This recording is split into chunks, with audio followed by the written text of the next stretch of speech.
And I'm very excited to introduce you all to Pam Blanton. Pam founded Partners for Housing to provide a better way for families of people with IDD to find roommates and set up shared housing solutions. Her career has spanned 30 years in special needs housing, and she is an acknowledged expert in her field and a Friend of Housing Award honoree. As housing coordinator in Seattle, she assisted 450 people with IDD with their move into housing over a 5-year period and has an in-depth working knowledge of how to help people navigate SSI, SSDI, state residential support, Medicare-funded personnel care services, supported employment income, and Section 8 housing subsidies. Thank you, Dana. Well, and thank you so much for joining us tonight. Briefly, the format for the fireside chat is I'll be teeing up some questions for Pam, and we'll be having an interactive conversation. Once we're finished, then we'll transition to the Q&A session. To kind of get things rolling, Pam, what is Partners for Housing and what kind of services do you provide? Okay, well, thank you, Dana. Partners for Housing is a social enterprise. We're a mission-driven for-profit company, and we work with families to create housing solutions that meet the needs of their loved ones. And we do that by helping families get all the benefits they're entitled to, starting with our residential assessment. It's an online assessment. We ask all sorts of questions about lifestyle preferences, favorite activities, support needs. Once a family completes the assessment, we invite them into our roommate matching pool. We have an online roommate matching pool. We have people in our roommate matching pool from Washington, Arizona, New York, Colorado, Georgia, Connecticut, and we'd love to be in California as well. And then we help families set up shared living homes once they find their roommates. So shared living is a family-driven housing model, and we've helped families set up 55 shared living homes, serving 127 people with disabilities. So maybe you could just share a little bit about what one of these, shared living model homes looks like, and maybe talk a little bit about the benefits as you see them and hear them. Right. Okay. So, like I said, shared living is really a family-driven housing model. So families look for compatible roommates for their loved ones, and also for compatible partners with whom to work to create a shared living home. And, like I said, we've done 55. Every single one of them looks different because every house is made up of different people. Many of them have a live-in caregiver, at least one, sometimes two. Sometimes they have a couple caregivers also coming in during the day to provide the supports to meet the needs of the people who live there. We help families get Section 8 housing subsidies and put together great compensation packages so they can recruit and retain good caregivers. And so that's what they look like. Everyone looks a little different. So it sounds a little bit like you run a dating service for families. How do you help other families looking to create shared living spaces, but find each other? Right. So we have an online roommate matching pool where families set up profiles for their loved ones, and they search through the pool. They can search by geographical area, by zip code, gender, care needs, interests, and they can narrow it down and start looking at profiles. They can save them to their favorites. They can message the other family directly. And then once they get to meet each other and they get to know each other, then we have a separate set of services called shared living development, where we lead them through the process of setting up a shared living home. Wow. So that analogy wasn't that far off. Mhm. Can you tell us more about the consultation services that you offer? So when the first step with us is our residential assessment, it's an online assessment. Families can go to our website and purchase that assessment, then and immediately get a link where they can begin to fill it out. Once they complete and submit it, then we schedule a follow-up consultation, usually an hour, and we go through all the benefits they have. We talk a lot about Section 8. We talk about housing options, and we help them explore their vision for housing. And we follow up with an email that gives them steps they can take to get all the benefits their loved ones eligible for while they're living at home, so that when they move out, they'll have what they need to afford to live independently. Well, fantastic. How does Partners for Housing work with the state of Washington government to provide services? Is there any equivalent to, our in California, those services are delivered through regional centers. Is there anything like that in Washington? We don't have regional centers in Washington, and so the way services are delivered in each state is very different, as you know. Some of your families might not know that, but the way the services are delivered in each state is very different. We recently just received a huge grant from the state of Washington to provide our residential assessments free to more than 6,000 families in Washington state. So our roommate pool is growing and our team is growing, and we're really excited about that.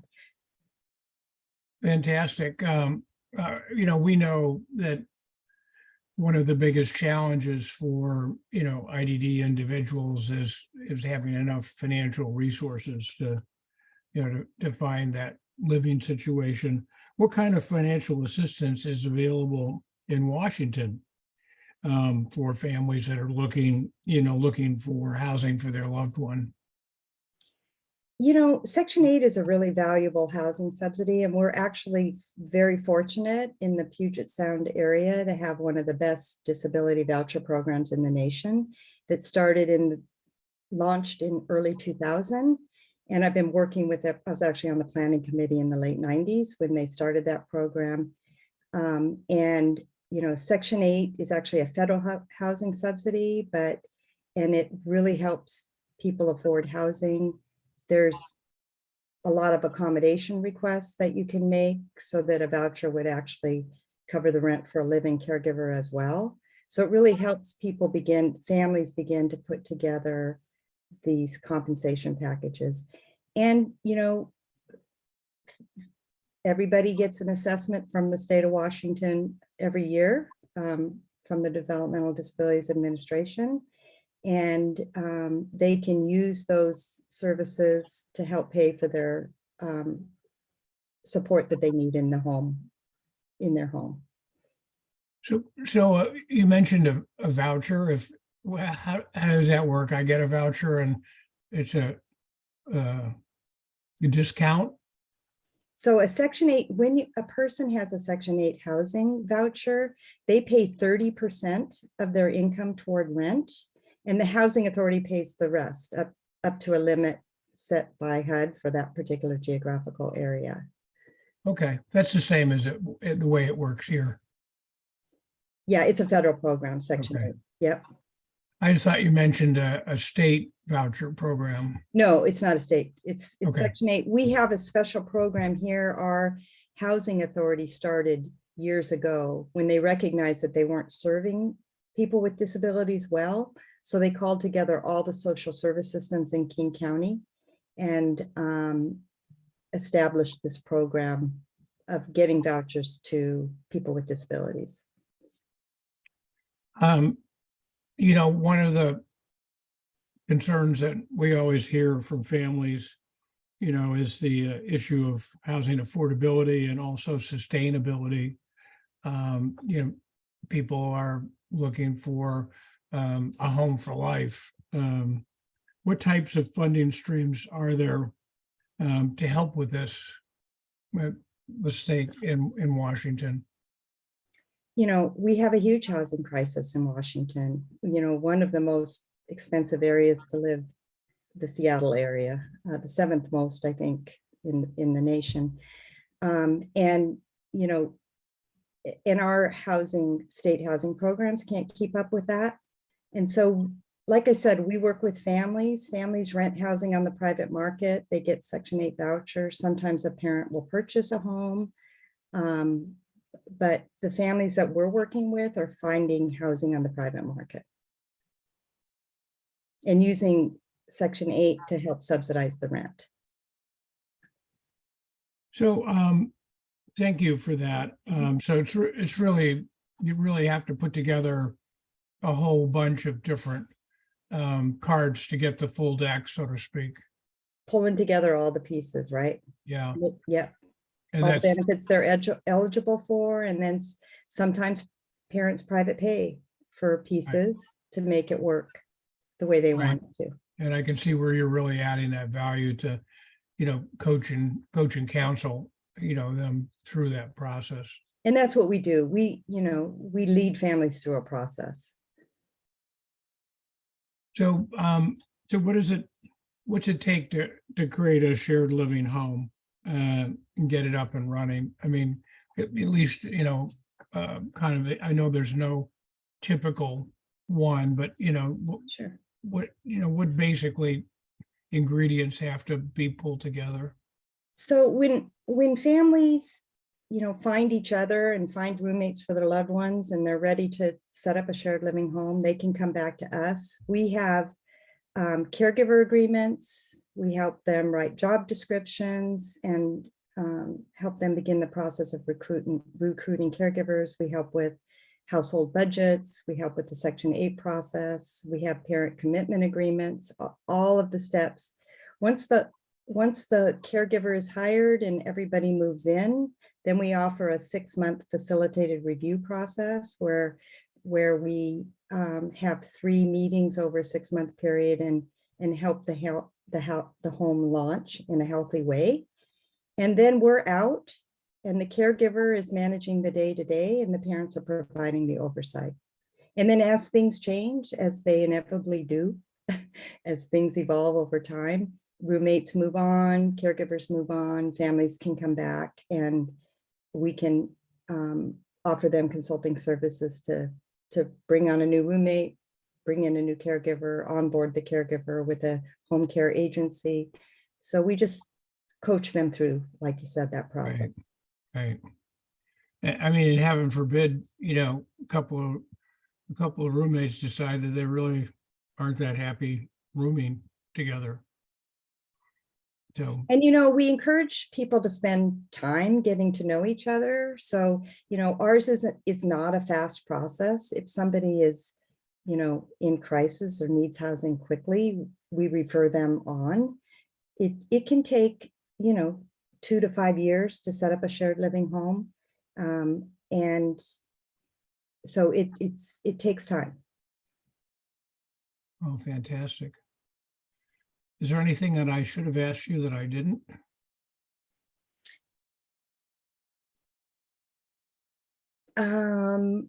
Families are always asking about caregivers. How do you find caregivers? It's hard to do. What we help families do is put together really good compensation packages so they can recruit and retain good people. Part of our grant that we just received from the state of Washington was to develop a caregiver portal for people who are interested in being live-in caregivers and for families who are looking to hire a live-in caregiver. So we hope to help, ease that process. I hope to have that up in the next year to 18 months. Okay, thank you. Thank you.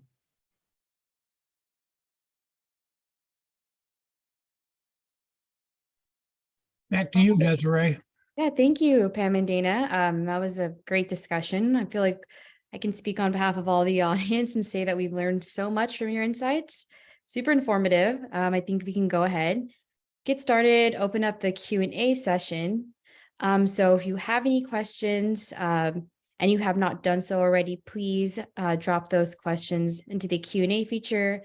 Again, that's on the control panel at the bottom of your screen. And I will go ahead and open up the Q&A session. Okay. All right. So Pam, this looks like this is a good question for you. We have one question from the audience. And this individual is asking, typically, how are the caregiver costs covered? So in the state of Washington, we call them community first choice or Medicaid funded personal care hours. I believe you in California call them, I think Dana, you said in-home supported services. So in the state of Washington, people get assessed for personal care hours and they can hire caregivers to help them with the things they need help with. And so those hours, when you're sharing a space, you can also share a caregiver. And so, if you get a number of people together, you can have a certain number of hours and a caregiver can work for each individual for those hours.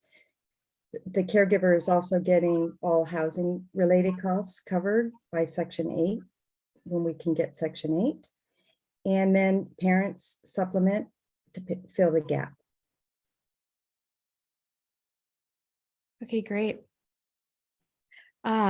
And we have another question asking, this individual is asking, what are the solutions, generally speaking, for adults with autism and severe behaviors? So, we work with a lot of people who have autism.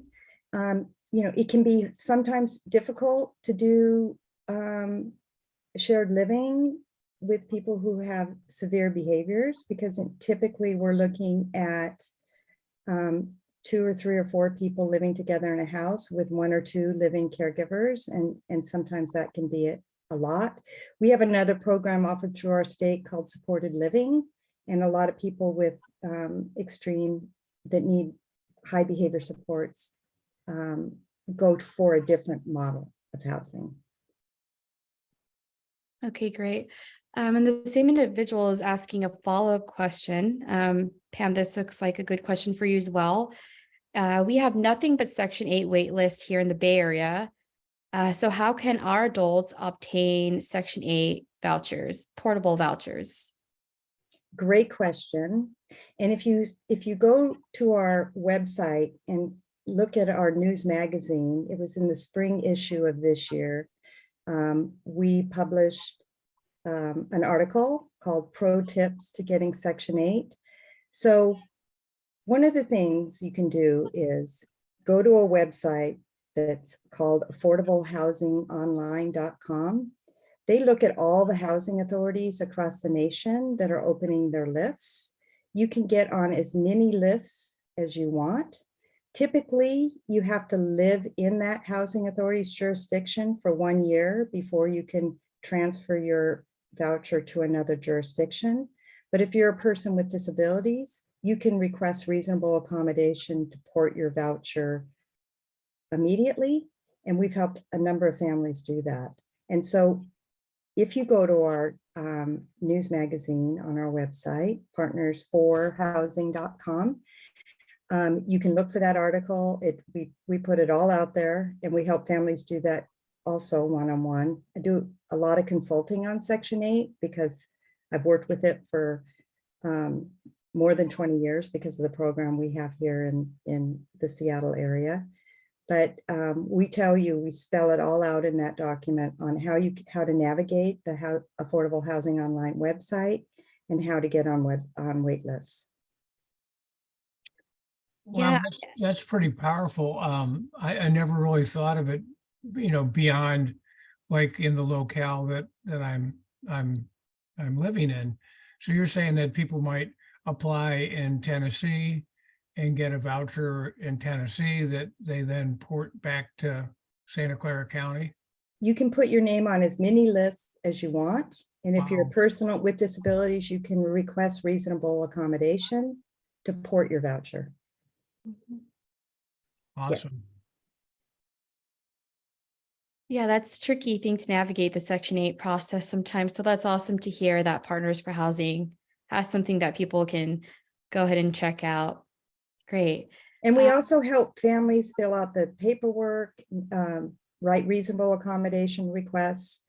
There's a lot of things you can do with a voucher, and there's a lot of places you can request accommodation to make it work for you or your family member.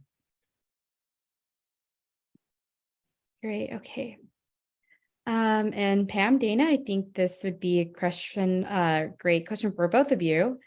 We have an attendee asking, how can we set up our loved ones for success when living outside the family home? What would they need? Do I go first or you go first, Dana? Yeah, either way, why don't I go first? I guess, the most important thing is of course, really take the time and do the due diligence to, make sure that it is the right environment, the right fit, for your loved one.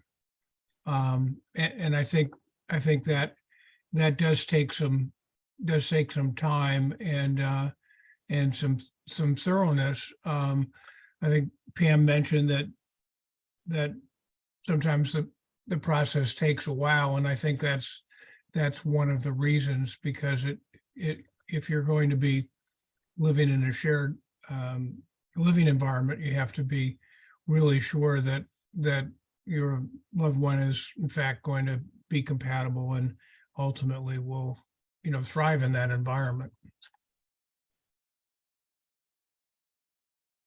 And we've heard from many, many, many families how helpful our residential assessment is to get them thinking about the future and thinking about the questions they should be thinking about. So, we help them think about, those important benefits and services that help you afford it financially. And, thinking about things like transportation and community programs and, what you're doing to help them create a full, meaningful day, because it's really not just about the house. It's about the house as a foundation, right, for that life in the community.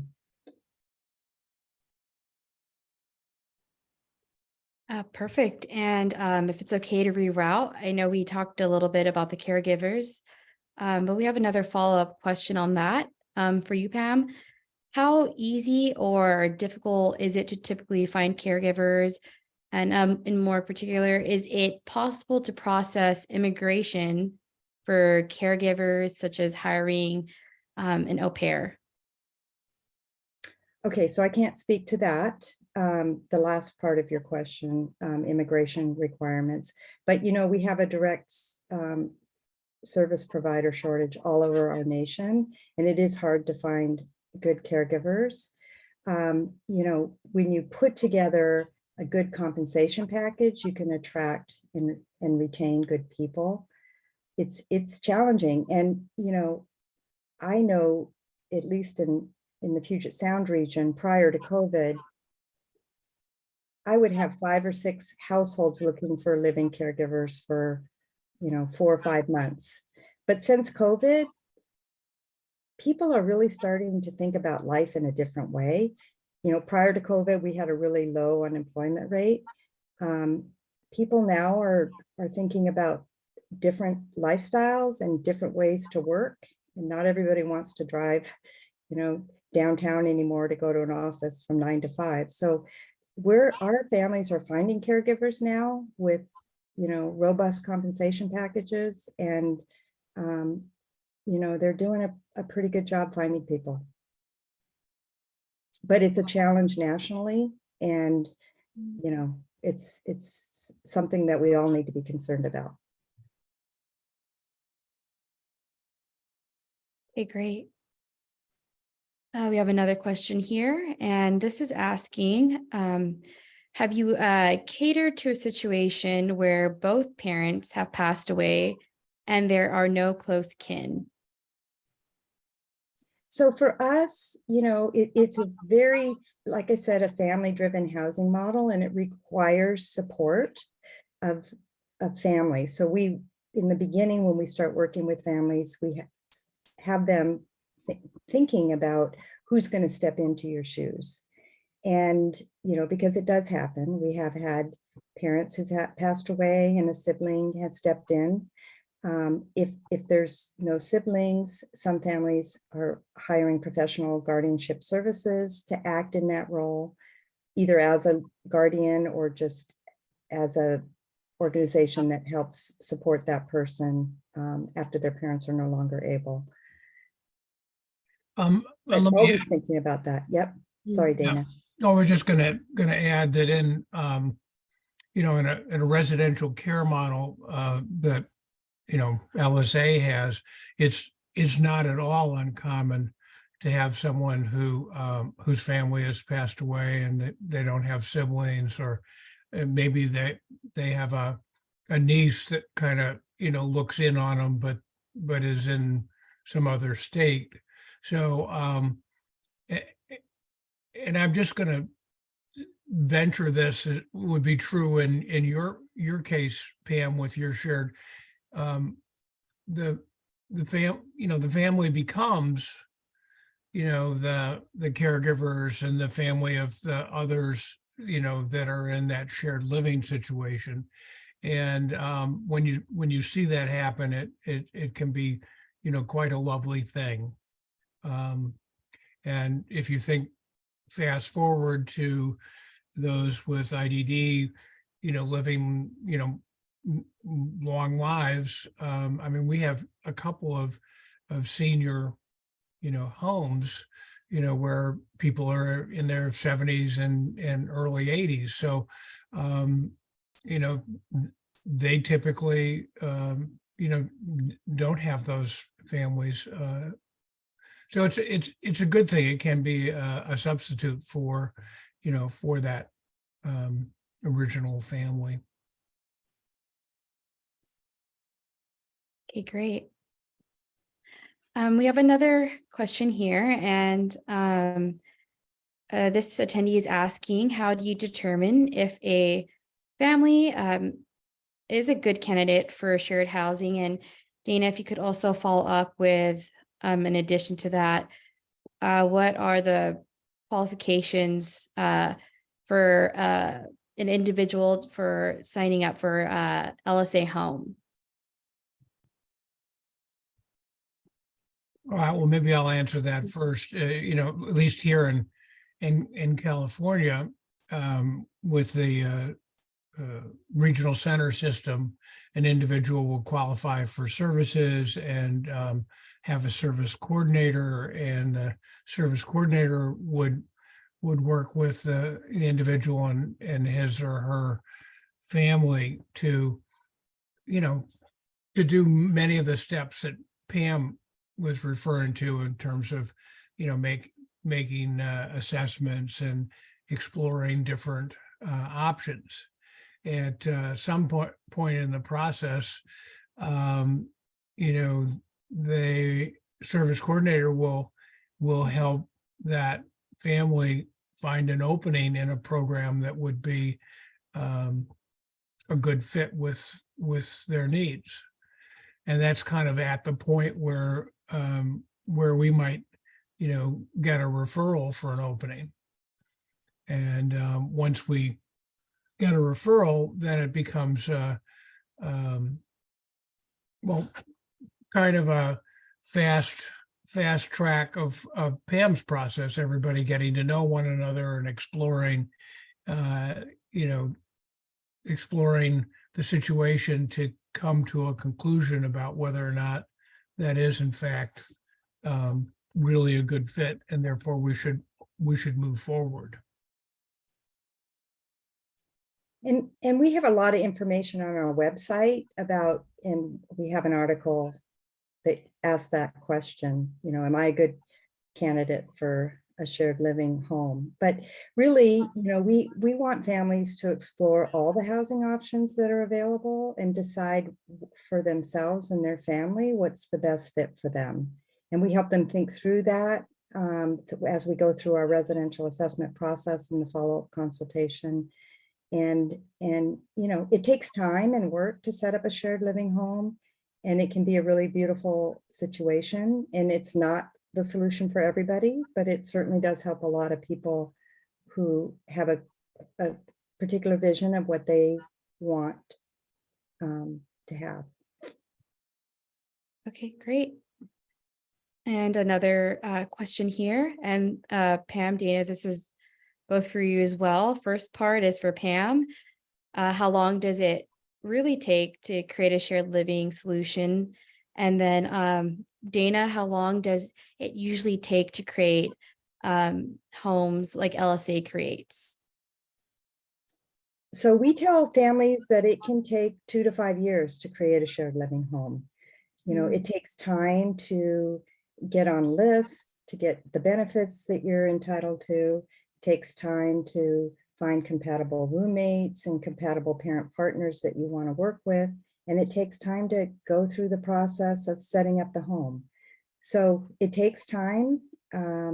Once it's set up, then, you know, things can roll along pretty well.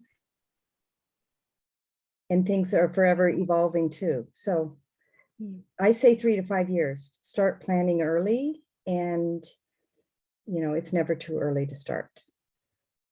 And that's essentially the same advice that I give parents, right? 2 to 5 years, and you can never start too soon.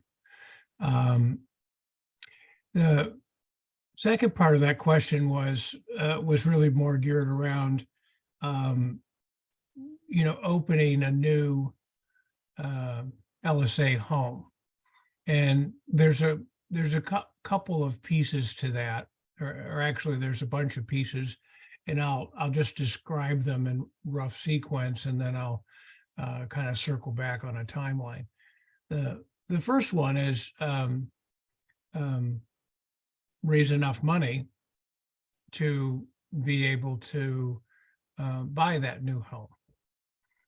And the second step is typically to remodel it in such a way that it will meet the needs of the program. And typically that's making it accessible, you know, doing whatever is necessary along those lines, as well as making it, you know, functional. So it might not have 5 bedrooms, it might have less, but, you know, maybe part of the remodel is to add a bedroom, or put in some new bathrooms, or, you know, some combination. Then the rest of the process really involves, you know, getting licensed and vendorized, you know, outfitting the house, you know, hiring staff, you know, essentially getting ready to open the doors. And that whole process can easily, you know, take a couple of years. You know, the raising the money part, you know, is somewhat open-ended, you know, because it can go faster or slower. But the physical part of finding and purchasing the house and remodeling it and doing all those other things tends to be constrained by those processes. And we've found that it can take as little as 6 months, and as much as, I guess, pandemic-wise, a couple of years, because our timing was really bad. We were about to open 2 homes in March of 2020, and things, you know, changed on us unexpectedly. So anyways, timeline, probably year and a half to 2 years, including the funding part. Okay, great. And on the topic of LSA homes, Dana, looks like this is a great question for you again as well. It looks like this individual is concerned with the regional center. They are asking their first impression of the regional center assessment is that their support, kind of concerned about that in terms of adequacy for covering expenses for the quality care and for the housing. And they are wondering, how do organizations like LSA cover the difference? I imagine not all parents may be able to cover the difference. So it sounds like they're hoping to get an idea of what that looks like in terms of finances for parents. Well, there's a lot of different housing models besides the one that LSA offers, right? And so I can't really speak to all of those. But in the case of a residential care home, at least in California, if your loved one is placed within an LSA residential care home, all costs are covered, and I shouldn't say 100%. There certainly may be things that goes beyond the individual's personal and incidental funds. They may want to go out to a fancy restaurant, and that may not be covered, but they can have their own funds and still choose to go to a nice restaurant, even though it's not covered. But for the most part, everything is covered. And there's also not really a mechanism for parents to either, individually request or pay for additional services. Basically, everybody, is, I like to think of it, gets the premium plan. We do our darndest to deliver premium service, and it's up to us to figure out how to pay our bills and stay in business and deliver that premium service. And of course, we hope that individuals will choose to donate, but we don't. It's not a requirement. No one. This is really a home for individuals who qualify, and it's not expected that they will pay anything out of pocket, nor will their families. So having said that, how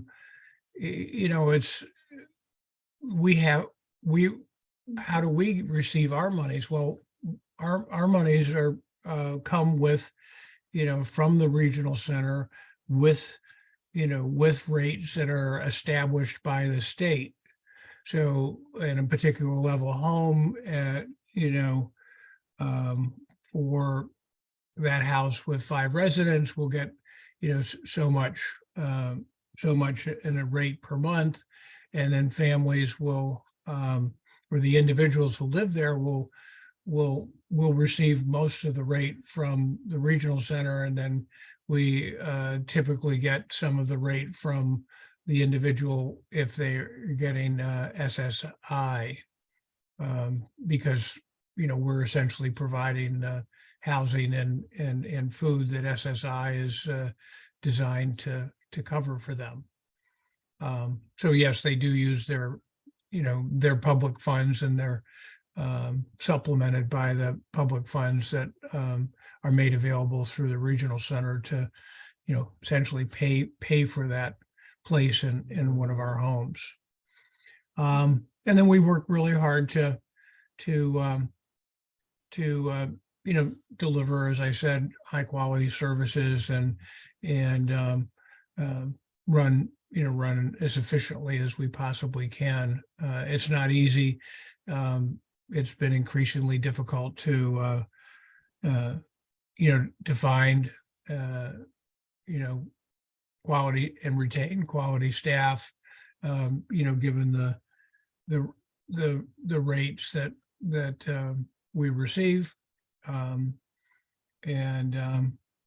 This will probably continue to be, a challenge. Mhm. I hope I answered the question. If there's aspects of it that I missed, please jump back in with a follow-up question. Great, thank you, Dana. And transitioning from that question, we have an attendee asking a question for both you, Pam, and Dana. How do both LSA and Parents for Housing help facilitate the process of making sure residents and families are happy with their housemate matches? Should I go first? Sure. Okay. So, families are identifying the roommates and spending time together before they move in together, and then they're committing to work together. So they spend time getting to know each other.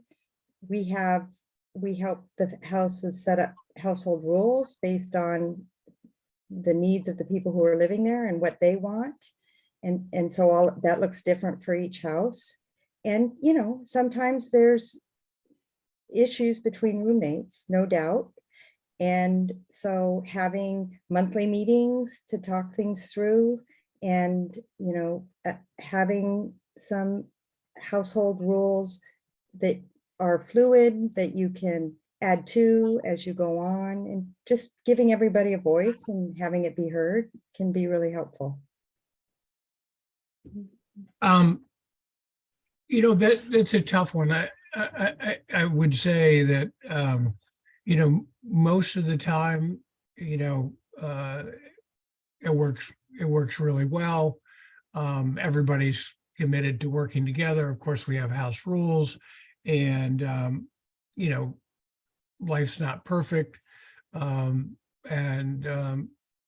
Sometimes, it takes a big commitment and a lot of effort on everyone's part to work through that process so that everybody ultimately can be happy and live their best possible life. I have seen, several cases where it doesn't work out for an individual for, any number of different reasons. And that always makes me, really sad. We work really hard, of course, if it's not, to work with that family to find a better alternative. But it's always disappointing if you think that you've finally found your forever home and you realize that it's really not working. So, there's many aspects to that process, but it kind of starts with everybody, really being, committed to making it work. Okay. Great. And we have a question, Pam. It looks like this is for you. They are asking, how can we access your services here in California? So we have a lot of information on our website. Our residential assessment can be helpful to families all across the nation. To really, get into California, we want to find a partner who wants to partner with us to bring our services to California. The reason being, part of what we do is help families make sure they have all the benefits they're eligible for, and we can look at all those federal benefits. But Medicaid flows different into every state. So we love to have partners in states that have the knowledge of the programs available in that state funded by Medicaid for services. We don't have to grow, we have to. But like I said, we've worked with families all across the nation, and a lot of them find our residential assessment very helpful, just the questions themselves. But we can help them think about Section 8 and food benefits, and do they have the full Social Security benefit? But we would really love to have a partner in California, and we're just really starting to grow, and so we hope to find the right partner.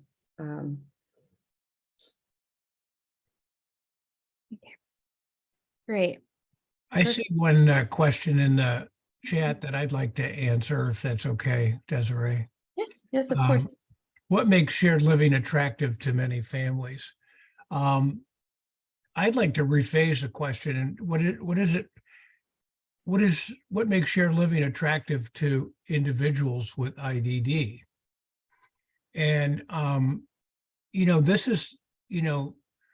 this is something that I've seen many times in our homes where,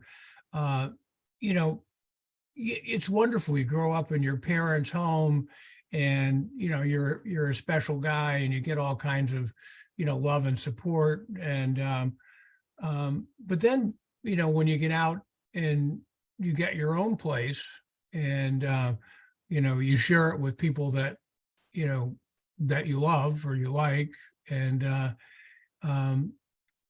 then it can be a super experience. So I've seen individuals who really thrive in that kind of an environment. I think from the family standpoint, it's you're sort of joining forces, and joining forces can make the journey seem more doable, and can allow you maybe to come up with a living situation for your loved one that wouldn't be possible on your own.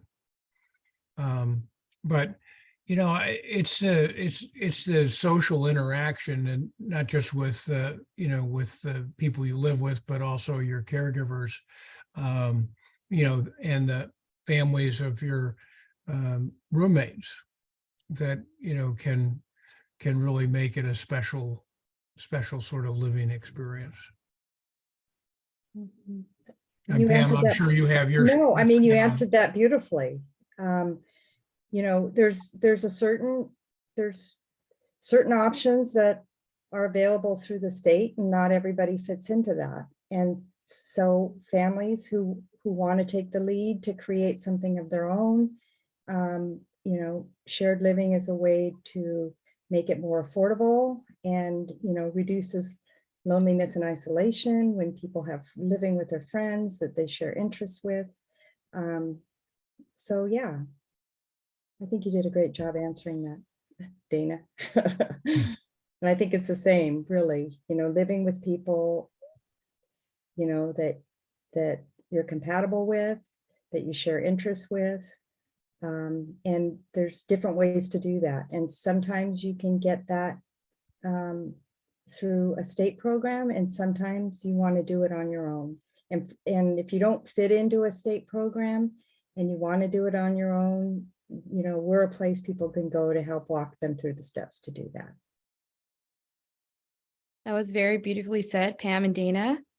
And I can think of a better way to end the Q&A session, but with this question, we have an attendee asking, what is the best advice you can give when creating a shared living space? I would say start early, which we've said before. Find compatible roommates, and find, families who share vision and values with you, and start early, take your time, and step through the process and enjoy the journey, because it's ever evolving. Life changes, and things evolve over time. Sometimes families come and they say, we just want to find that place and set them up and be done. But, you know, life doesn't really work like that for any of us. And so just enjoying the journey and taking your time and starting early. That's what I would say. I guess within the LSA context, if we had an opening in a home and there were 4 existing individuals living there, it would be certainly taking the time to, you know, for your loved one to meet those roommates and get to know them before maybe deciding that this is the right fit. And same with their families. I think the more, you know, the more you get to know, you know, the more informed, you know, that decision is going to be. Great. Thank you both so much. That was the end of our Q&A session. And unfortunately, we weren't able to get to all of the questions this evening, but there were a lot of great questions asked, and it was a very great discussion. Thank you again. And we'll go ahead and wrap up the evening. Desiree, before you do that, I forgot to ask Pam, you know, how, is there anything that, you know, our audience, you know, can do for your organization, or if somebody wants to get in touch with, I think you mentioned the website, but, you know, how should they go about getting in touch with you? Sure. Well, my email address is pam@partnersforhousing.com. Feel free to reach out. We have, like I said, a lot of information on our website. If you're interested in having a roommate matching pool in California and growing that pool, and you know somebody, an organization that might be interested in partnering with us to bring our services to California in a bigger way than one-on-one, we'd love to talk to them and have that conversation. So Dana, really appreciate the invite tonight. It's been a really meaningful conversation, and thank you. Thank you. Yes, and thank you for joining us.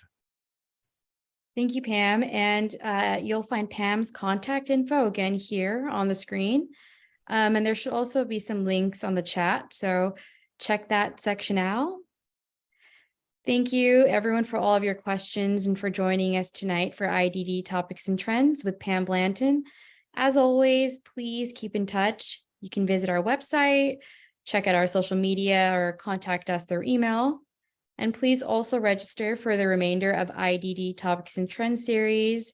We have an amazing chat coming up with Alenka Villarreal from Magical Bridge Foundation on April 11th. So that's next Tuesday, and you don't want to miss that. You can find the link to register here on the screen, and there should also be some links in the chat as well. Then coming up, we have our 4th annual Home is Where the Heart Is fundraising event taking place on May 20th. You won't want to miss the live entertainment and speakers for that.